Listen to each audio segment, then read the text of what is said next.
মুমিনের জন্য আল্লাহ তাআলা কিছু নির্দিষ্ট সময় দান করেছেন, কিছু অফার হিসাবে কিছু সময় দিয়ে দিয়েছেন যেন আমরা আমাদের পাপ থেকে মুক্তি পাইতে পারি।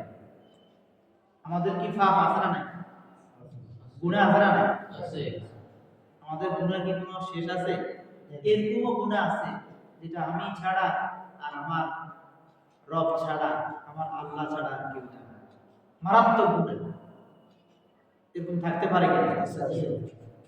সুতরাং আমাকে একমাত্র মাফ করাইতে পারে কি? আল্লাহ। কি কথা কি বোঝা যায়? আমাকে একমাত্র ক্ষমা করার পাওয়ার অধিকার একমাত্র কার আছে? আল্লাহর আছে। আর আমি যেই কোনো পাপ করি না কেন এটা একমাত্র কে জানে? আল্লাহ।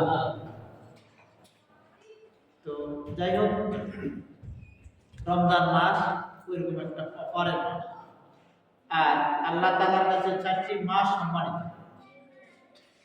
সেটা হচ্ছে সেই 7টি সম্মানিত মাসের মধ্যে একটি হচ্ছে রজব মাস। কি মাস? রজব মাস। এখন রজব মাস হচ্ছে 4টি সম্মানিত মাসের মধ্যে একটি, আর রমজান মাস তো অবশ্যই এটা ইবাদতের মাস নাকি? জি। এখানে মাঝখানে যে মাসটা আরবি, সেই মাসটা কি? শাবান। কি মাস? শাবান।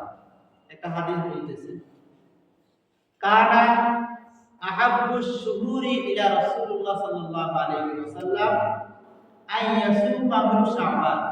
অর্থাৎ রাসূল করিম সাল্লাল্লাহু আলাইহি ওয়াসাল্লাম রমজান মাস ছাড়া সবচেয়ে বেশি নফল রোজা রাখতেন শাবান মাসে। সুবহানাল্লাহ। কোন মাসে? শাবান মাসে। এখন কোন মাস চলতেছে? শাবান। এই আমলটা নিয়ে আমাদের সমাজে ওরকম আলোচনা দেখা যায়। এই আমলটা সম্পর্কে আমরা অনেকেই ওয়াকিফাল নই, জানি না। এটা নিয়ে আমাদের কোনো আলোচনাই নাই, কথা ঠিক কিনা? কিন্তু এটা হচ্ছে রাসূল করিম সাল্লাল্লাহু আলাইহি ওয়াসাল্লামের যে জীবন বিধান আমরা মানব। আমরা জীবন বিধান মানব কার? আল্লাহর জীবন বিধান মানব। কিন্তু আল্লাহর জীবন বিধান আমাদেরকে করি দেখাইছে কি? কে দেখাইছে? রাসূল সাল্লাল্লাহু আলাইহি ওয়াসাল্লাম। রাসূল সাল্লাল্লাহু আলাইহি ওয়াসাল্লামের যে জীবন বিধান ওটাই তো আমাদের জীবন বিধান নাকি? রাসূল সাল্লাল্লাহু আলাইহি ওয়াসাল্লামের দেখানো এই শাবান মাসের সবচেয়ে বড় আমল হচ্ছে বেশি বেশি নফল রোজা রাখা। বেশি বেশি কি রাখা? নফল রোজা রাখা। আমরা এখন বেশি তো দূরের কথা, কম রাখি। কি কথা কি ঠিক না? কম, আমাদের ভিতরে কম রাখার প্রবণতা, কম রাখার যে একটা ইচ্ছা, একটা মানসিকতা, ওটা আমাদের মাঝে এখন দিন দিন এই সমাজ থেকে আমরা দিন দিন এই আমলটা থেকে অনেকটা দূরে সরে গেছি। প্রিয় হাজিরিন,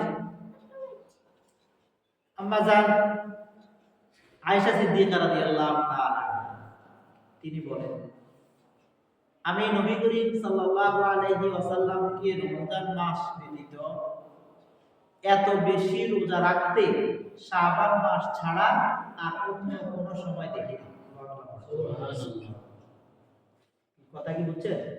রমজান মাস তো আমরা রোজা রাখবোই, সেটা ফরজ রোজা, সেটা ছাড়ার কোনো সুযোগ নাই।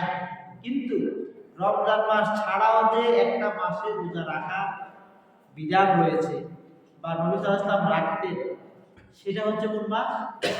শাবান। আর আমরা এখন কোন মাসের মধ্যে আছি? শাবান। এই কথাটা কি আপনারা বুঝতে পারছেন কি?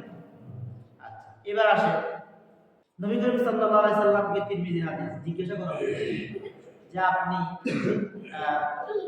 শাবান মাসে এত বেশি নফল রোজা, এত বেশি সিয়াম সাধারণ কেন করেন? শাবান মাসে রোজাটা বেশি কেন রাখেন? তিনি দুইটা কারণ বলেছেন। কয়টা? কয়টা কারণ? দুইটা কারণ তিনি উল্লেখ করেছেন শাবান মাসে বেশি বেশি রোজা রাখার দুইটা কারণ রাসূল সাল্লাল্লাহু আলাইহি ওয়াসাল্লাম বলেছেন। এক নাম্বার হচ্ছে 4টি মাস সম্মানিত মাস, তার মধ্যে একটি মাস হচ্ছে রজব। ওই মাসে আমরা স্বাভাবিকত সম্মানিত মাসের মধ্যে একটি, ওই সময় ইবাদত করার একটা প্ল্যান বা ইবাদত করে, যেটি সম্মানিত মাস। আর রমজান মাস এটাও ইবাদতের মাস, এটাও আমরা কম বেশি ইবাদত করি। কিন্তু মাঝখানে যে শাবান মাসটা, এটা আমরা অনেক সময় অবহেলায় কাটিয়ে দিই। কেন কাটাই দিই?